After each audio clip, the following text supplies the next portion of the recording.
My name is Clara, and I'm 29 years old. For years, I was the dutiful daughter, the one who gave up her dreams to care for my parents after my father's accident left him unable to work. My older brother, Ethan, the golden child, never lifted a finger. For their 30th anniversary, they told me not to bother with a gift, sneering that I couldn't afford anything decent anyway. But they had no idea I'd been secretly working a second job for 6 months. When they opened the small, unassuming box I placed before them, the condescending smirks on their faces melted away, and their eyes filled with tears of disbelief and shame. If you're watching this right now, drop a comment letting me know where you're viewing from. My story is about the quiet sacrifices that often go unseen, and the moment the truth finally comes to light. Before I tell you about that life-changing anniversary dinner, hit like and subscribe to hear more real stories about family, sacrifice, and the day the balance of power finally shifts. Before that fateful anniversary, my life was a carefully constructed routine of quiet sacrifice. My world revolved around a small two-bedroom house in a sleepy Ohio suburb, the same house I'd grown up in. The walls were a gallery of our family's history, my school photos with gapped-toothed smiles, Ethan's countless baseball trophies gleaming on the mantelpiece, and wedding pictures of my parents, Martha and Richard, looking young and hopeful. But the hope in those photos had long since faded, replaced by a permanent haze of resentment and financial anxiety that clung to the air like dust. 5 years ago, our lives were irrevocably altered. My father, Richard, a man who had spent 30 years as a master carpenter, fell from a scaffold at a construction site. The accident didn't paralyze him, but it shattered his hip and left him with chronic, debilitating pain that made physical labor impossible. The man who had built our home with his own 2 hands could now barely navigate the stairs without wincing. His pride, as sturdy as the oak beams he used to install, was crushed. My mother, Martha, who had always been a homemaker, was thrown into a panic. They had some savings, but not enough to last a lifetime without an income. I was 24 at the time, just about to graduate from community college with a degree in graphic design. I had a portfolio I was proud of and a promising internship lined up at a firm in Columbus. It was my ticket out, my chance to build a life of my own, filled with art and creativity. But when I looked at my parents' terrified faces in that sterile hospital room, I knew my dreams would have to wait. Ethan, my older brother, was 28. He was already living in Chicago, working a high-powered sales job that he loved to boast about during his rare visits home. When the news broke, he called, his voice laced with a practiced, shallow sympathy. "That's terrible," he'd said.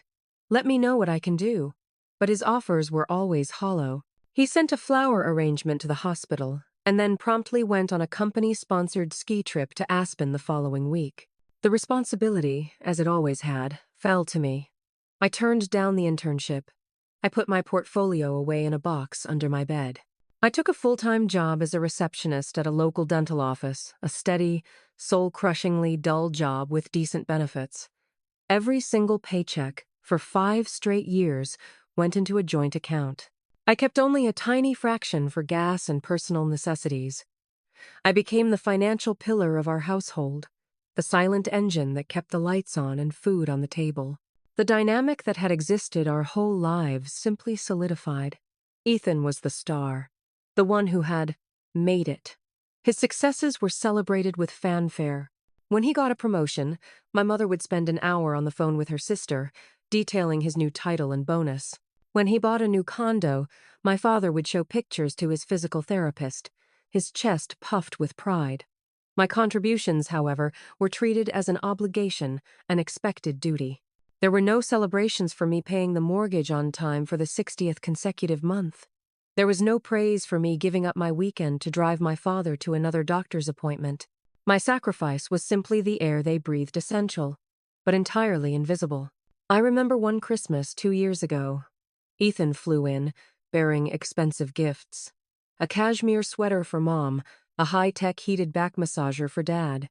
He handed me a gift card to a coffee shop. "For all those early mornings," he'd said with a wink, as if my entire existence could be summarized by a need for caffeine. Later that day, I overheard my mother on the phone. "Oh, Ethan is just so thoughtful. she cooed. "He knows exactly what we need." Clara did her best, of course. She restrung the lights on the tree for us. Restringing the lights. A task I did every year. My real gift, the several $100s I'd spent on groceries for the holiday meal from my own meager allowance, went unmentioned. It was just expected. My life became a loop. Wake up at 6 a.m., make breakfast for everyone, help Dad with his morning exercises, go to work, come home, make dinner, pay the bills online, listen to my mother complain about the rising cost of utilities, and fall into bed too exhausted to even dream about the life I had given up. My friends from college moved on. They got married, started their careers, traveled. I watched their lives unfold on social media, a spectator to the kind of joy and freedom I had willingly sacrificed. I wasn't bitter, not really. I loved my parents, and I knew they were in a tough spot. But a quiet, persistent ache had settled deep in my chest, the ache of being taken for granted. The worst part was their commentary on my financial situation, a situation they themselves had created. "Clara, are you sure you should be buying the name brand pasta sauce?" my mother would ask, peering into the grocery bags. "The store brand is 50 cents cheaper." This, while she was wearing the designer scarf Ethan had sent for her birthday. My father would lecture me on saving for retirement, seemingly oblivious to the fact that nearly every dollar I earned was being funneled directly into their survival. "You're almost 30, Clara," he'd say, his voice heavy with disappointment. "You should have a nest egg by now. What's your plan?" My plan was to keep him from losing his house. My plan was to make sure my mother didn't have to choose between his medication and the electric bill. But I never said it. I would just nod, swallow the lump in my throat, and say, "I'm working on it, Dad." I kept telling myself that they were just stressed, that their criticism came from a place of fear, not malice. But deep down, I knew it was more than that. They saw Ethan as an investment that had paid off, a source of pride. They saw me as a utility, a resource that was simply there to be used. I was the safety net, and no one ever stops to admire the craftsmanship of a safety net. They just expect it to be there when they fall. I had accepted this role, this quiet martyrdom, because I thought it was what a good daughter did. I thought it was my duty. I had no idea that their upcoming anniversary would force me to confront the true cost of my devotion, and that the quietest person in the room was about to find her voice. The catalyst wasn't a single, dramatic event like a lottery win or an unexpected inheritance. It was something much smaller, quieter, and, in its own way, more profound. It started with a flickering fluorescent light in the drab ceiling of the dental office.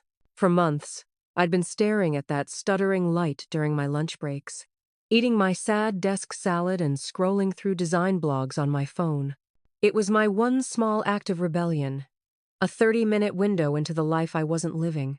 One afternoon, my boss, Dr. Miller, a kind but perpetually frazzled man, rushed out of his office holding a flyer that had been mangled by the office printer.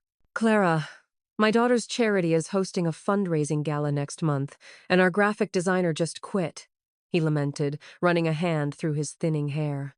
"The theme is A Night in Old Hollywood, and all we have is this monstrosity." He held up the paper, which featured a blurry picture of Audrey Hepburn and a font that looked like it belonged on a wanted poster. Something inside me, a long dormant pilot light of creativity, flickered to life. I could try to fix it, Doctor." "Miller," I offered, my voice barely a whisper. "I studied graphic design in college." He looked at me, truly looked at me, for the first time in what felt like years. "You did?" I had no idea. That evening, for the first time since moving back home, I didn't go straight to the kitchen to start dinner. I went to my room, pulled the dusty box from under my bed, and opened my old laptop. It whirred to life with a groan, but the software was still there. As I started designing, something magical happened. The hours melted away.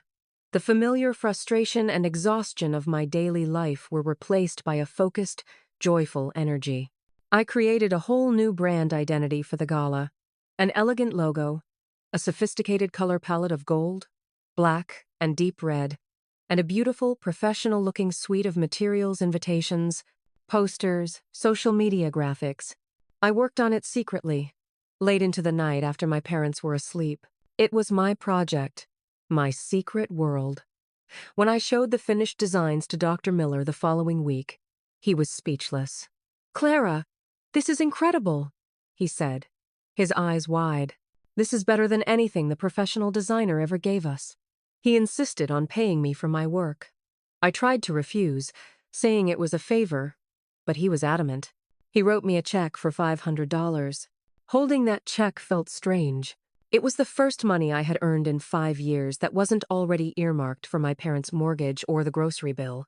It was mine, and it sparked an idea. Dr. Miller was so impressed that he recommended me to a friend of his who owned a local restaurant and needed a menu redesign. That friend then recommended me to a boutique owner. Slowly, quietly, a freelance business was born. I became a master of the double life. By day, I was Clara, the quiet receptionist. By night, after my household duties were done, I was a graphic designer, building a portfolio and a small but steady stream of clients. I opened a separate bank account, a secret one that my parents didn't know about. Watching the balance grow, dollar by dollar, was thrilling. It wasn't just money. It was proof. Proof that I still had the talent, that I could still build something for myself. It was my escape fund, my seed of hope for a future that was solely my own. This went on for 6 months. I was perpetually exhausted, running on caffeine and the adrenaline of my secret ambition. But I was also happier than I had been in years. The secret gave me a sense of power, a feeling of agency in a life that had felt completely out of my control. Then came the announcement. During one of our stilted family dinners, my mother sighed dramatically. "Richard, did you realize our 30th anniversary is next month?" she said, pushing a piece of meatloaf around her plate. 30 years in this house. The unspoken addendum hung in the air. 30 years, and now this is our life. My father grunted. "What's there to celebrate?" "We should do something nice," my mother insisted, her eyes flicking towards me. "Maybe a special dinner out." The implication was clear. Clara should pay for it. And that's when the new, emboldened part of me spoke up. "We should do more than that," I said, surprising even myself. 30 years is a huge milestone. We should celebrate it properly. An idea, wild and ambitious, began to form in my mind. For 6 months I had been saving. I had just over $2,000 in my secret account. What if I used it not to escape, but to give them something truly unforgettable? What if I could give them a weekend away, a taste of the life they had before the accident? A trip to the little inn on Lake Erie where they had spent their honeymoon. It would be a grand gesture, a definitive act of love and duty that would, I hoped, finally make them see me, truly see me. I thought it would bring us closer. I thought it would heal some of the fractures in our family. I was so naive. I didn't realize that this act of generosity would be the very thing that exposed the deep, ugly truth of our relationship and set us on a collision course with a confrontation that had been brewing for years. The decision was made. I would use my secret savings to give my parents the anniversary trip of a lifetime, a perfect recreation of their honeymoon. It was meant to be a gesture of pure love, a way to inject some light back into their shadowed lives. Instead, it became a lens that magnified every crack, every ounce of resentment, and every casual cruelty in our family dynamic. The escalation was gradual at first, a series of small paper cuts before the final, gaping wound. The first cut came when I tried to broach the subject of the gift itself. A week after the initial dinner conversation, I sat them down in the living room. "Mom, Dad," I started, my heart thumping with a nervous excitement. "For your anniversary, I've been thinking, I'd like to send you away for a long weekend." My mother's first reaction wasn't joy or surprise. It was suspicion. She narrowed her eyes. "Away? Clara, where are you getting the money for that? You're not putting it on a credit card, are you? We've talked about your financial recklessness." "It's not on a credit card," I said, trying to keep my voice steady. "I've been saving." Saving what?" My father scoffed from his armchair, not even looking up from the TV. "Your coffee money. We see your bank statements, Clara." "There's nothing left after you pay the bills." He said it so matter-of-factly, as if my financial emptiness was a permanent, unchangeable state of being he was entitled to monitor. The injustice of it stung. They were criticizing me for not having savings, when they were the very reason those savings didn't exist. I swallowed my pride. I've been picking up some extra work online. Small projects, it's not much, but I've managed to put a little aside. This seemed to satisfy them, though their attitude shifted from suspicion to condescension. "Well, that's nice of you to think of us, dear," my mother said, patting my hand with an air of someone placating a child. "But don't overextend yourself. A nice dinner at the Olive Garden would be more than enough. Something within your means." The second cut was deeper. That weekend, Ethan called. He'd clearly been briefed by Mom. "So, I hear you're trying to plan something for the anniversary," he said, his voice slick with amusement. "That's cute, Clara, but let's be realistic. You can't afford to do anything proper. Why don't you handle the cake, and I'll take care of the real gift?" "I have it handled, Ethan," I said through gritted teeth. "Sure you do," he laughed. "Listen, I'm sending them a new 60-inch smart TV. The one they have is ancient. That's a real gift. Something they'll actually use. You just focus on not burning the house down with your little baking project." He saw my gesture not as a loving sacrifice, but as a pathetic attempt to compete with him. He had to one-up me, to re-establish his position as the capable, successful son. Despite their complete lack of faith in me, I pushed forward with a plan. I spent hours online, booking the exact suite at the lakeside inn they had stayed in 30 years ago. I called the innkeeper, a lovely woman who remembered them, and arranged for champagne and flowers to be waiting in their room. I even found a vintage car service to drive them there, just like my dad had done for their wedding.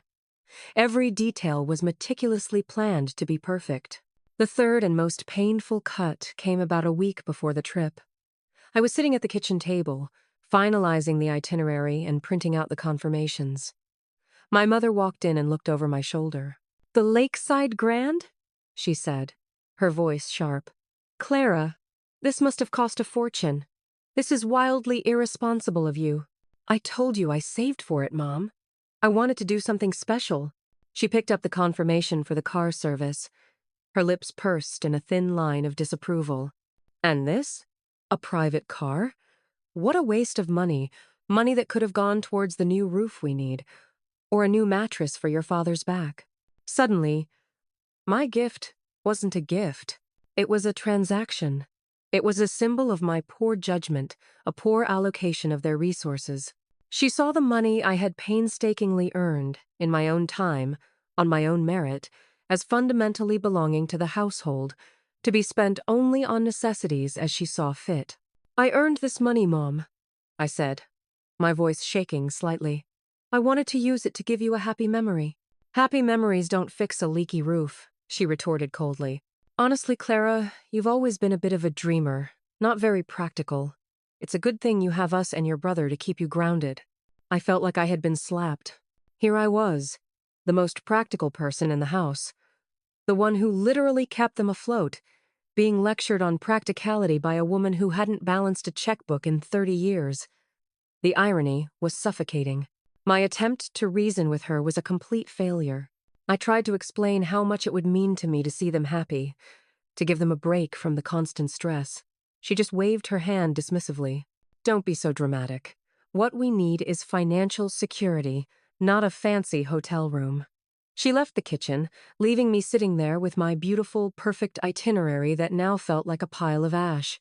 The final confirmation that I was fighting a losing battle came from my best friend, Maya. I had called her in tears after the conversation with my mother, recounting the entire series of events.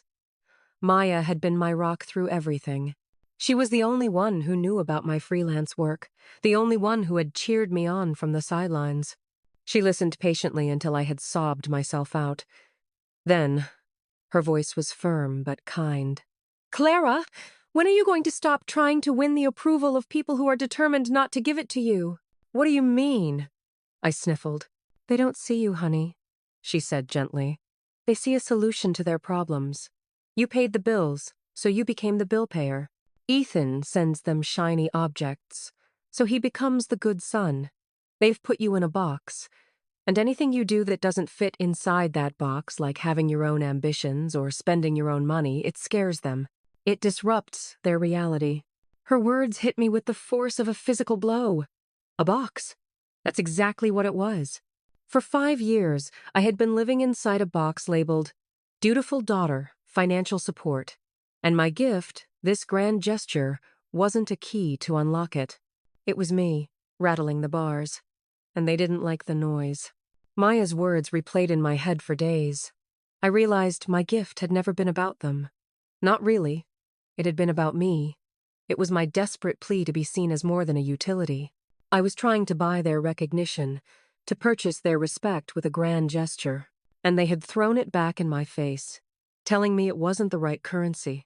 I felt a profound sense of despair, a feeling that no matter what I did, I would always be the lesser child, the background character in my own family's story. I had poured my heart, my time, and every secret dollar I had into this one perfect gift, and they had already rejected it before it was even given. I didn't know then that their final act of dismissal, on the very night of their anniversary, would be the thing that finally gave me the strength to break the box open for good. The night of their 30th anniversary arrived with a heavy, oppressive stillness. The air in our house was thick with unspoken words and simmering resentment.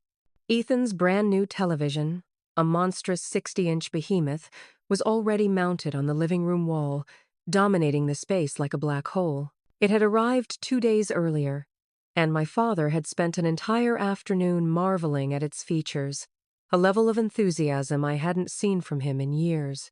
It was the centerpiece of the evening, a monument to Ethan's success and my perceived inadequacy. I had spent the entire day cooking. Since they had made it clear they didn't want my extravagant gift, I had resolved to at least make the dinner at home special. I prepared all their favorites: a perfectly roasted chicken, creamy mashed potatoes, my mother's favorite green bean casserole.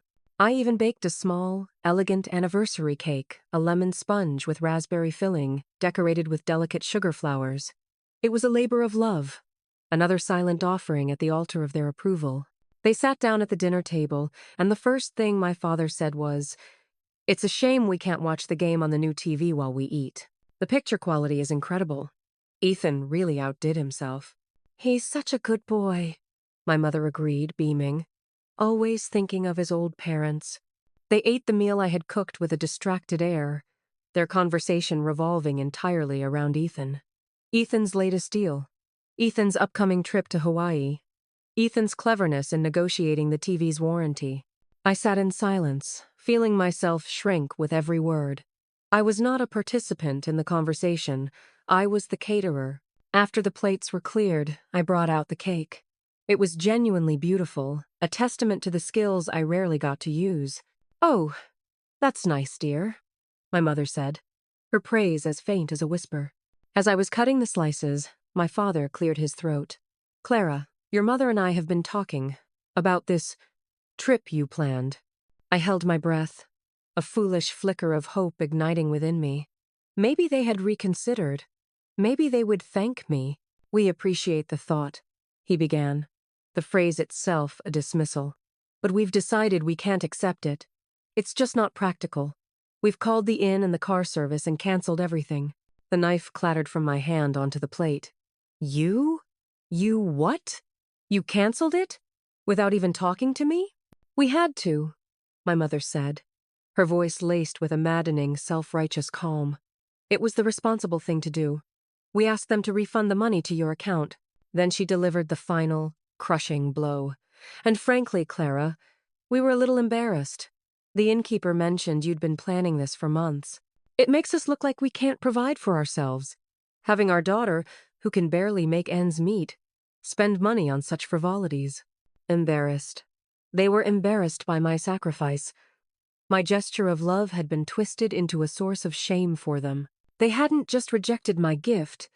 They had rejected the very heart of me, the part that wanted to give them joy.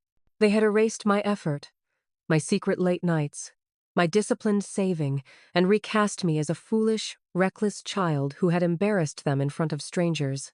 The room fell silent. The air crackled with the force of what had just happened. In that moment, something inside me didn't just break, it vaporized. The soft, pliable part of me that had spent a lifetime bending to their will, absorbing their casual dismissals, and hoping for a crumb of recognition, it was gone. In its place was a cold, hard clarity. Maya was right. They would never see me. They didn't want to see me. My role in this family was fixed, and any attempt to change it was seen as a rebellion to be quashed. My father saw my gift as a challenge to his lost role as a provider. My mother saw it as a threat to the established family hierarchy, where Ethan was the benefactor and I was the dependent. I looked at them, truly looked at them, as if for the first time. I saw two people so trapped in their own bitterness and pride that they couldn't recognize a genuine act of love if it was served to them on a silver platter. They weren't just ungrateful, they were incapable of gratitude. "And what about my gift?" Ethan asked from the doorway. He had just arrived, fashionably late, holding a bottle of expensive champagne. "Ready to celebrate?" "Your brother," my father announced, his voice booming with pride, "has given us a wonderful new television. A practical, useful gift." He turned to me, his gaze sharp and critical. "Clara, perhaps you can learn something from him about how to give a proper gift." That was it. The final, unbearable insult. Comparing my heartfelt, sacrificial gift to a piece of electronics and declaring me the loser. A strange calm washed over me. The tears I thought would come never did. The anger I should have felt was replaced by an icy resolve. I stood up from the table. "You're right," I said, my voice eerily steady. "You've all made it very clear what you consider a proper gift." I walked out of the dining room and went to my bedroom. They probably thought I was having a tantrum, retreating to my room to sulk. They had no idea I was going to retrieve the one thing I had left, the one gift that hadn't been planned for them, but for me. I opened my closet and reached for a small, unassuming gift box on the top shelf. It wasn't a trip. It wasn't a TV. It was something much more powerful. It was the truth. As I walked back into the dining room, holding that little box, I knew that everything was about to change. The performance was over. The curtain was about to rise on the final act. I returned to the dining room holding a small, plain, white box. No bigger than a shoebox. It was tied with a simple twine bow. The contrast between it and the gargantuan television Ethan had gifted was stark, and I could see the smirk forming on my brother's face. My mother sighed, a theatrical display of weary patience, as if preparing to endure another one of my childish disappointments. "What's this now, Clara?" my father asked, his tone dripping with irritation. "More surprises we have to cancel?" "No," I said, my voice resonating with a newfound strength that made all three of them pause. "You won't be canceling this one." I placed the box in the center of the dining table, right next to the anniversary cake I had so lovingly baked. The silence was heavy, expectant. They thought they knew what was coming, another heartfelt but financially naive gesture they would have to gently, condescendingly, reject. My weapon wasn't an object. It was information. It was 5 years of documented reality that I had, until this moment, kept locked away. It was the truth of my sacrifice, quantified and undeniable. For months, as my freelance business grew, I had also been working on a secret project. It started as a way to manage my own finances, but it evolved into something more. Using my design skills, I had created a comprehensive, professionally designed financial portfolio. Not a proposal for a client, but a detailed breakdown of the last 5 years of my life. "You're right," I began, looking each of them in the eye. "We should talk about gifts. We should talk about what's practical, what's responsible, and what's been given in this family." I untied the twine bow and lifted the lid off the box. Inside wasn't a trinket or a photo album. It was a spiral-bound book with a simple, elegant cover I had designed myself. The title on the front read, "The 5-Year Ledger, a Household Financial Review." Ethan let out a short, derisive laugh. "A ledger? You're giving them a book report for their anniversary? Classic, Clara." I ignored him. "I'd like you to open it, Mom," I said, sliding the book across the table to her. Her hand trembled slightly as she took it. She opened it to the first page. Her breath hitched. My father and Ethan leaned in. Their curiosity piqued. The first section was titled Household Income Sources, 2020 to 2025. It was a series of clean, clear pie charts, one chart for each year. For each year, the pie was divided into 3 slices: Richard's disability income, Martha's Social Security, and Clara's contribution. The Clara slice wasn't just large, it was overwhelming. On average, it represented 72% of the total household income for the past 5 years. I had included the raw numbers, the bank statements I had meticulously saved as PDFs. Every paycheck from the dental office deposited directly into their account. "What is this?" my father whispered, his face paling as he stared at the charts. "That's my salary," I said calmly. "The one you said left nothing behind after the bills. That's because the bills it was paying were yours." I had them. The air was sucked out of the room. Their narrative of the struggling, impractical daughter was being dismantled before their eyes, page by page. "Turn the page," I instructed. The next section was expense analysis. I had broken down every single household expenditure: the mortgage payments, the property taxes, the utilities, the groceries, the car insurance, Dad's medical co-pays and prescription costs. And next to each category, I had noted the source of payment. Over 90% of the entries were sourced back to my salary. I had even included a subsection titled Non-Essential Expenditures, which detailed things like my mother's monthly hair salon visits and the cable package with all the sports channels for my father, all paid for by me. Ethan was no longer smirking. He was flipping through the pages frantically, as if searching for a flaw in my calculations. He wouldn't find one. "And the roof you were so worried about, Mom?" I said, my voice unwavering. "Turn to page 17. You'll see the home maintenance fund I started 18 months ago. There's already $3,800 in it. I was planning to tell you about it next month, after I had enough to cover the full cost of the repair."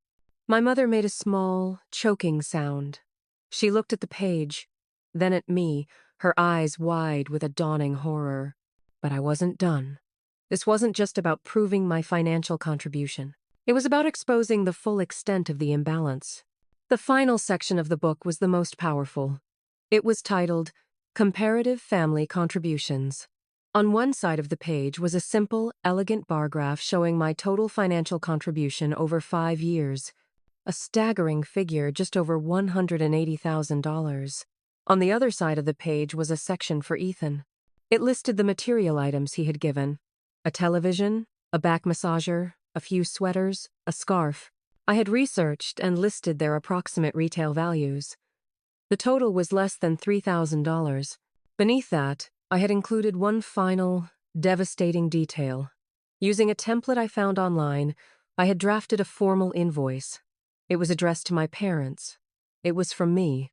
It wasn't for the money I made that clear in a footnote. It was to illustrate a point. The invoice listed a single item: career and personal life opportunity cost. It detailed the internship I gave up, the 5 years of lost career progression in my chosen field, the deferment of my own life, savings, and future. I hadn't assigned a dollar value to it. I had simply written in the total column, incalculable. I let the silence hang in the air as they stared at that final page. The ledger was my weapon, but it was forged from truth, not malice. It wasn't an attack. It was an illumination. It was a cold, hard, factual representation of the reality they had refused to see.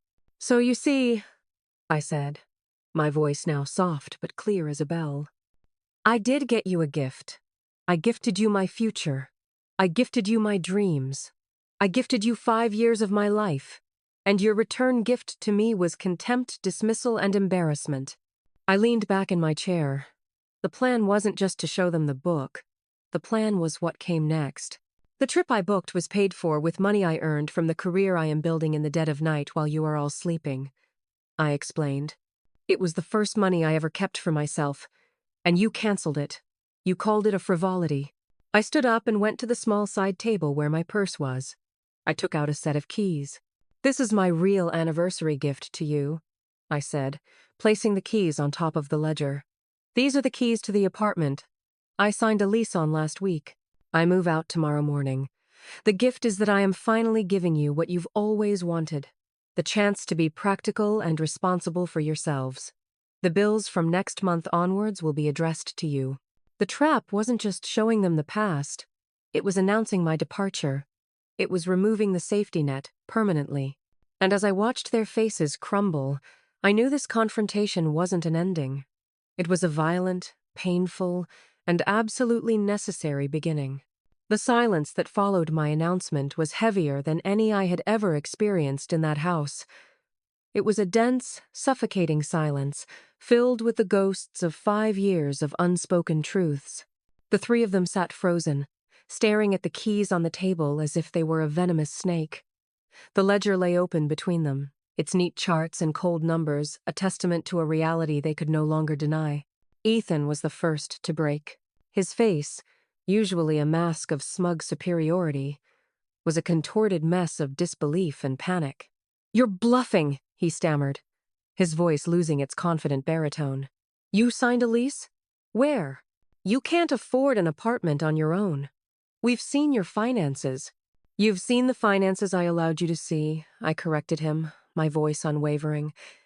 "You saw the account that paid your bills. You didn't see the one I built for myself. One client at a time, one late night after another." My father finally looked up from the ledger, his eyes filled with a terrifying cocktail of emotions, shock, shame, and a deep, wounded pride. "Clara," he said, his voice raspy, You can't just leave. We depend on you." It was the most honest thing he had said to me in 5 years. And it was utterly devastating. He didn't say, "We love you," or "We'll miss you." He said, "We depend on you." I was a function, a utility, and the machine was shutting itself down. "And I have depended on myself for a long time, Dad," I replied gently. "It's time I started living like it." My mother, who had been pale and silent, finally found her voice. But it wasn't a voice of apology. It was a voice of pure, undiluted panic, curdling into rage. "How could you do this to us?" she shrieked, standing so abruptly her chair scraped loudly against the wood floor. "After everything we've done for you, we gave you a roof over your head." "A roof I paid for!" The words exploded out of me, louder than I intended. The dam of my composure finally broke. "A roof I paid for while you criticized the brand of canned tomatoes I bought. A roof I paid for while you praised Ethan for buying a television with money he earned for himself, while I used the money I earned for us." I pointed to the ledger. "It's all in there, Mom. Every penny. Do you know what I saw when I canceled that trip you rejected? The refund. $2,154. That money is going to be the security deposit and first month's rent on my new life. So in a way, you're the one who paid for my freedom." The look on her face was one of utter devastation, as if I had physically struck her. The irony was too cruel, too perfect. Their act of rejection had become my act of liberation. Ethan, seeing his comfortable arrangement a family home he could visit without ever having to contribute to crumbling before his eyes, switched tactics. He tried to appeal to my sense of guilt, the weapon they had wielded against me for so long. "Clara, think about what you're doing," he said, his voice softening into a tone of faux reasonableness. "Dad's health, Mom's stress. You can't just abandon them. It's not right. What would people say?" "I have spent 5 years worrying about Dad's health and Mom's stress," I shot back. "And in all that time, have you, even once, offered to help? Not with a gift card or a fancy gadget, Ethan, but with your time, with your money? Have you ever once offered to pay the electric bill? Or the property tax? Have you ever sat down and looked at the numbers?" He stared at me, speechless. He had no answer, because the answer was no. His support was an illusion, a series of expensive gestures designed to maintain his status as the golden child, while costing him nothing in terms of real responsibility. I turned my attention back to my parents. My father had sunk back into his chair, looking old and defeated. My mother was openly weeping now, not tears of remorse, but tears of fear. "What are we going to do?" she sobbed. "The mortgage, the bills." "You will figure it out," I said. and the hardness in my own voice surprised me. You will do what I did. You'll make a budget. You'll cut back on non-essentials. You'll learn the difference between what you want and what you need. I looked pointedly at Ethan. Or, your successful son, the one who gives such proper gifts, can finally step up and assume the responsibility he has avoided his entire life. Ethan's face went white. The thought of his carefully curated lifestyle being impacted by his parents' actual needs was clearly a horror he had never contemplated. I walked over to the table and picked up the ledger. I then went to the brand new television on the wall and placed the book directly on top of the cable box beneath it. This is my final gift to you, I announced. I'm leaving the ledger here. It's a record, it's the truth, and it's a guide. It shows you exactly what it costs to live in this house. And now, I turned and picked up the beautiful, untouched anniversary cake from the table. I'm taking my cake. With the cake in one hand and my purse in the other, I walked towards the front door. Clara, wait, my father called out, his voice cracking. Please, don't go. I paused at the door, my back to them, and for a fleeting second, I wavered. The years of ingrained duty, the love that was buried under all this pain, it all came rushing back. But then I remembered his words. We depend on you, not we love you. I turned around, and for the last time, I looked at the three of them, a tableau of shattered illusions. My mother, hysterical with fear. My father, broken by the truth. My brother, paralyzed by the sudden weight of responsibility. I'm not going far, I said, my voice softening for a moment. My new apartment is just 10 minutes away, but it might as well be 1,000 miles. The person you depended on is gone. I'm leaving her here, in the pages of that book. The person walking out this door is just Clara. And with that, I walked out. I didn't slam the door. I closed it gently behind me. I walked down the path, got into my car, and placed the cake carefully on the passenger seat. As I drove away from the only home I had ever known, I didn't look back. I didn't need to. The image of their faces, illuminated by the cold, unforgiving light of the truth, was burned into my memory forever. The war was over. And in the quiet of my car, I finally began to process the terrifying, exhilarating reality of what I had just done. I had won. The first few days of freedom were a strange, disorienting blur. My apartment, a small one-bedroom on the top floor of a converted Victorian house, felt both cavernously empty and wonderfully full. It was full of possibility. The silence was the most noticeable thing.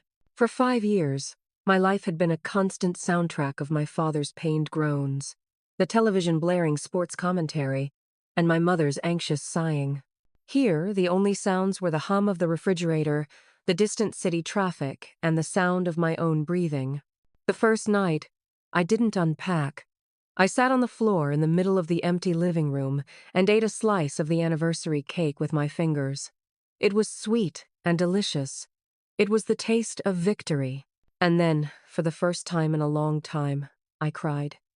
Not tears of sadness or anger, but tears of pure, unadulterated relief. It was a deep, cathartic sob that seemed to purge 5 years of pent-up frustration and silent sacrifice from my soul. My phone started blowing up within an hour of my departure. A barrage of texts and missed calls.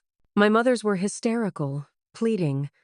A string of messages like, "You've killed your father with this stress," and "How could you be so cruel?" My father sent one single terse message. "You've made your point. Now come home." Ethan's were the most revealing. First, they were angry. "You have no idea the mess you've created." Then, they became bargaining.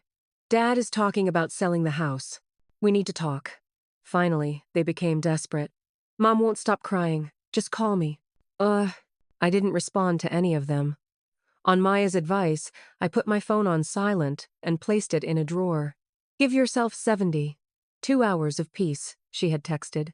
"You've earned it." Unpacking was a revelation. I pulled out my graphic design books, my art supplies, my old portfolio. These items, which had been relegated to a dusty box under my bed, now took pride of place on a new bookshelf. It felt like I was reacquainting myself with a younger, more hopeful version of myself. The person I was before I had put her on hold. The initial shock of my departure sent tremors through my family's fragile ecosystem. Without my income, their financial reality hit them like a freight train. I found out later, through a guilt-ridden call from my aunt, that the first mortgage payment came due a week after I left, and they didn't have the money to cover it. Panic ensued. My mother called Ethan, expecting him to simply write a check. For the first time, he was forced to confront the actual cost of their lifestyle, and he balked. He didn't refuse to help, but his help came with strings. He demanded access to all their accounts. He put them on a strict, draconian budget. The cable package with the sports channels was the first thing to go. My mother's salon appointments were canceled. They were forced to switch to generic brands at the grocery store. The very things they had criticized me for, they were now forced to do themselves, under the thumb of their golden child, who was proving to be a much harsher taskmaster than I had ever been. My first week of independence was glorious. I woke up when I wanted. I ate what I wanted. I came home from my receptionist job and didn't immediately have to start a second shift as a cook and caregiver. Instead, I spent my evenings working on my freelance projects. My business, now my sole focus after work hours, began to flourish. I took on more clients. I redesigned my website. I started earning real money, and it was all mine. The second week, I did something I hadn't done in 5 years. I quit my job at the dental office.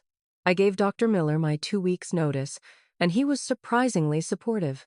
"I knew you were destined for more than answering phones, Clara," he said with a warm smile. "Go make us proud." Leaving that office on my last day felt like shedding a heavy skin. I was no longer Clara, the quiet receptionist. I was Clara, the graphic designer, the founder of my own small business. The fate of my parents was a distant noise that I tried to tune out. My aunt kept me updated in hushed, worried tones. Ethan had apparently taken control with an iron fist. He'd put the house on the market, claiming it was too big and expensive for them. He was looking for a small rental condo for them, something more manageable. My mother was devastated at the thought of leaving her home of 30 years. My father, stripped of his home and his pride, had reportedly sunk into a deep depression. I felt a pang of guilt, but it was quickly overshadowed by a fierce, protective sense of self-preservation. I had not created this situation. I had merely stopped enabling it. The consequences they were facing were the direct result of their own choices, their own pride, and their own refusal to appreciate what they had when it was right in front of them. My new life was just beginning, built from the rubble of the old one. The air was clearer here. The future was brighter. And for the first time, it was all mine to design.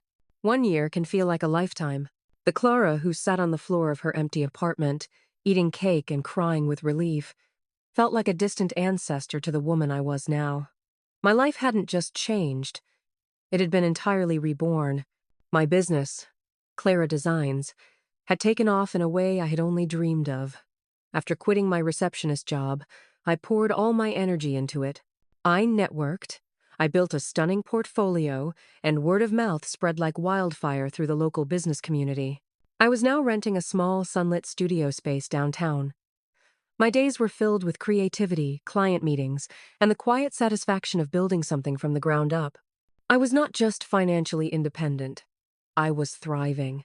I had enough savings for a down payment on a small house of my own, a goal that had once seemed impossibly distant. The small apartment that had been my sanctuary was now a true home. I had painted the walls a warm, inviting sage green. My own designs were framed and hung with pride. It was a space that reflected me, not the needs and demands of others. I had adopted a rescue cat, a fluffy gray tabby named Gus, whose quiet companionship filled the silence I had once found so jarring. My relationship with my family had settled into a new, strange equilibrium. As I had predicted, Ethan sold their house. He moved them into a small, sterile, 2-bedroom condo in a senior living community. It was practical, efficient, and completely devoid of warmth or history. The beautiful oak dining table my father had built was sold in an estate sale because it wouldn't fit. The garden my mother had tended for 30 years was replaced by a concrete balcony. It was, by all accounts, their own personal hell, curated by their own son. The consequences of their actions had become their reality. Ethan, burdened with the financial and emotional weight of being their sole support system, became resentful and controlling. His visits grew less frequent, his calls shorter. He treated them not like parents, but like a poor investment he was stuck with. The golden child's shine had tarnished under the harsh light of real responsibility. My mother, stripped of her home and her status, fell into a deep melancholy. My father, without his projects in the garage and his familiar surroundings, seemed to age a decade in that 1 year. They had gotten what they wanted, Ethan's full attention, and it was suffocating them. I maintained a firm boundary. I didn't visit the new condo for the first 6 months. I sent polite, impersonal cards for birthdays and holidays.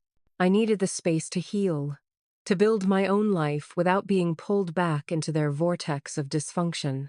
The first real breakthrough came on a rainy Tuesday in October. My mother called me, her voice small and shaky. "Clara? It's Mom. Your father. He's in the hospital. It's his heart." My own heart leaped into my throat. I met her in the emergency room waiting area. She looked frail and exhausted. She told me Dad had suffered a minor heart attack, brought on by stress. Ethan was on his way, which meant he was on a flight from a business conference in Miami and wouldn't arrive until the next day. For the next few hours, it was just her and me. We sat in uncomfortable plastic chairs, drinking bad coffee from a vending machine. And for the first time, we talked. Really talked. "We were wrong, Clara," she said, staring into her styrofoam cup. "We were so wrong. We didn't see you. We just saw a solution, a way to pretend our lives hadn't fallen apart." She told me about the misery of the last year, about Ethan's impatience, his lectures about money, about how much she missed her home, her garden. "He sold your father's tools," she whispered, tears rolling down her cheeks. "Said they were a safety hazard." It broke his heart. In that moment, I didn't feel anger or triumph. I just felt a profound sadness for these two people who had pushed away the one person who truly cared, in favor of an illusion of success. My father recovered, but the incident changed something. The old dynamics were shattered beyond repair. He was humbled. When I visited him in the hospital, he gripped my hand, his own calloused and weak. "I'm proud of you, Clara," he rasped. "Your mother showed me your website. It's beautiful work. You have real talent." It was the validation I had craved my entire life, and it came only after I had stopped needing it. I helped them navigate the medical bills. I didn't give them money directly. Instead, I sat with them and my now humbled brother and created a new financial plan. I offered my professional services, pro bono, to help the senior community's activity director create better marketing materials. I found a way to be involved in their lives on my own terms, offering my skills and my time, but never again my soul. The new boundary was clear. I was their daughter, not their safety net. I would love them, but I would not enable them. I would help them, but I would not carry them. Ethan and I now have a relationship based on a new, unspoken understanding. He saw firsthand what real caregiving looked like, and he knew he had failed the test. The smug superiority is gone, replaced by a grudging respect.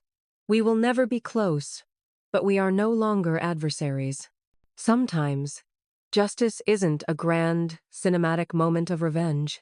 Sometimes, justice is quiet. It's the natural, inevitable consequence of people's own actions. My parents and brother didn't get a punishment. They got a mirror. They were forced to live in the world they had created, a world that valued practicality over love, and appearances over authenticity, and they found it to be a cold, lonely place. My victory wasn't in their failure, but in my own success, in the beautiful, vibrant life I had built, not in spite of them, but because I had finally learned to value myself. As I sit here today in my own studio, the afternoon sun streaming through the large windows, surrounded by the tools of my trade and the evidence of a life I built with my own 2 hands, I often reflect on that tumultuous year. The ledger I created, that simple white book, sits on my bookshelf now. It's not a reminder of bitterness, but a symbol of my emancipation. It's the declaration of independence I never knew I needed to write. The greatest lesson I learned wasn't about money or family dynamics. It was about worth. For years, I had allowed my worth to be defined by others. I was a good daughter only if I sacrificed everything. I was responsible only if I had nothing left for myself. I was a loving family member only if I silently accepted my role as the invisible support beam, holding everything up while others took the credit. That anniversary dinner, as painful as it was, taught me that you cannot expect people to value you more than you value yourself. My quiet, steady sacrifice hadn't earned their respect. It had only deepened their sense of entitlement. They didn't see my strength because I had only ever used it in their service.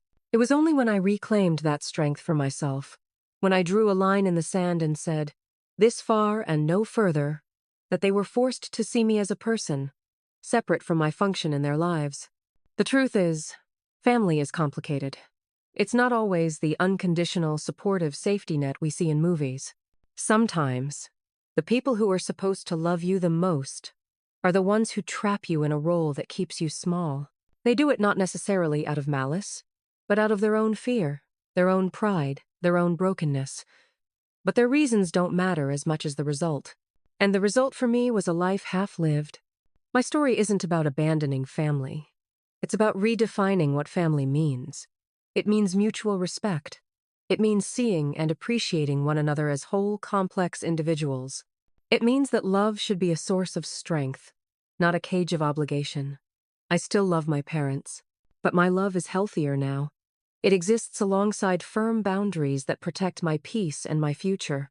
I can be a loving daughter without sacrificing my own identity.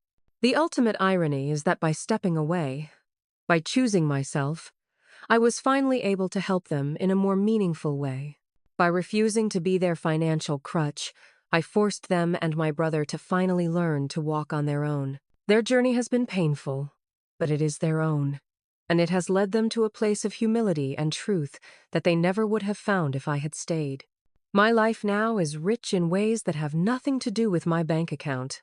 It's rich with purpose, with creative fulfillment, and with the deep, quiet peace that comes from knowing you are exactly where you are supposed to be, living a life that is authentically your own. I didn't just design a new life for myself. I reclaimed the original blueprint that had been hidden away for far too long. So now I want to ask you, have you ever felt like you were cast in a role in your family that didn't fit who you truly are? Have you ever had to make a difficult choice to stand up for your own worth? I would love to hear your stories and your experiences in the comments below. Your story matters, and sharing it can empower others. If this story resonated with you, if it touched something in your own experience, please give this video a thumbs up and subscribe to the channel for more real-life stories about overcoming challenges and finding your strength.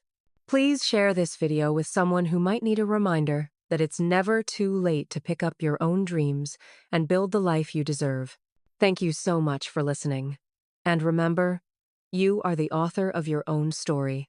Don't ever let anyone else hold the pen.